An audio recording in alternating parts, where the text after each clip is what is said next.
பணக்காரனாக வாழ்வதற்கெல்லாம் ஆசை இல்லை. மரணம் வரை யாரிடமும் கையேந்தாமல் வாழ்வதற்குத்தான் ஆசை. வாழ்க்கை என்றால் மேடு பள்ளம் இருக்கத்தான் செய்யும். அங்கு சமநிலையை தேடுவதை விட சமாளித்து ஓடுவதுதான் புத்திசாலித்தனம்.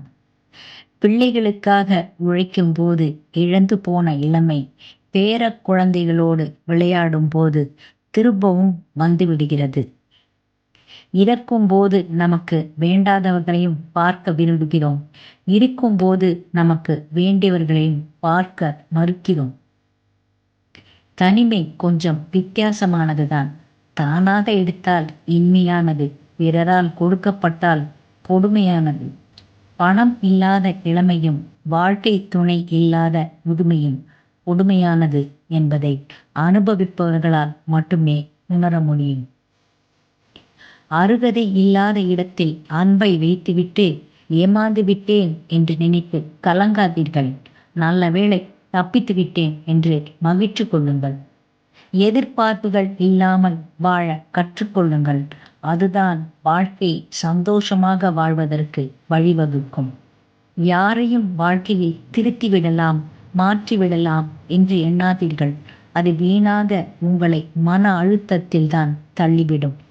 மனிதர்கள் விசித்திரமானவர்கள்தான். கையேந்தி தனக்கு தேவையானதை கேட்கும்போது இறைவன் இருக்கிறான் என்று நம்புகிறார்கள். அடுத்தவரை கெடுத்து பாவம் செய்யும் போது இறைவன் இருப்பதை மறந்து விடுகிறார்கள். இருட்டுக்கு பயந்தால் தூங்க முடியாது. கஷ்டத்திற்கு பயந்தால் வாழ முடியாது. உழைக்க பயந்தால் வளர முடியாது.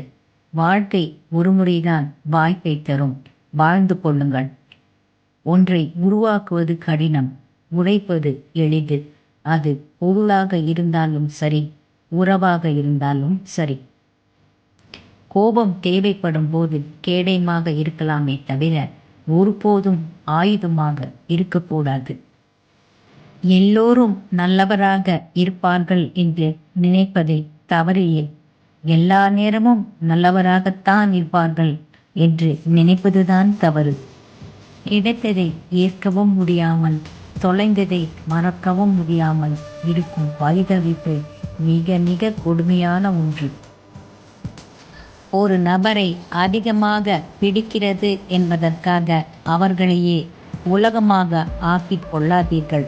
ஒரு நபரை பிடிக்கவில்லை என்பதற்காக அவரை முழுவதும் வெறுத்தும் விடாதீர்கள்.